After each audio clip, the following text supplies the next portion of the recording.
मैं हाफिज़े कुरान थी, लेकिन कुरान को कभी पढ़कर समझा नहीं, ना ही उस पर अमल किया, इसीलिए मुझ पर अल्लाह का। एक मोहल्ले में एक औरत रहती थी जिसे लोग हाफिजा बीबी कहकर जानते थे।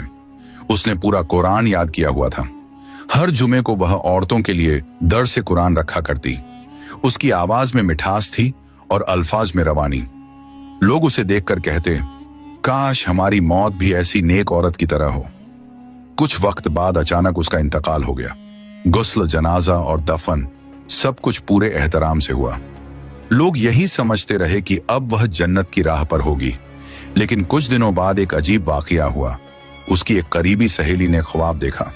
उसने देखा कि वही हाफिजा बीबी अंधेरी कब्र में तड़प रही है। उसका चेहरा पीला पड़ चुका था, सांसें टूटी टूटी सी थीं और लहजा दर्द से भरा हुआ। वह कह रही थी, मैंने कुरान को सीने में तो समेट लिया था, लेकिन उसे अपने दिल में नहीं उतारा।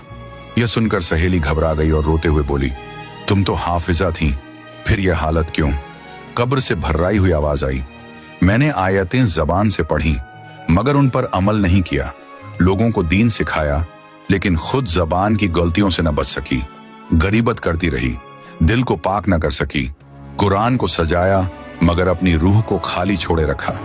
यह कहकर आवाज खामोश हो गई और सहेली की आंख खुल गई। इसी तरह और वाकयात सुनने के लिए चैनल को सब्सक्राइब करें और कमेंट में अल्लाहू अकबर जरूर लिखें।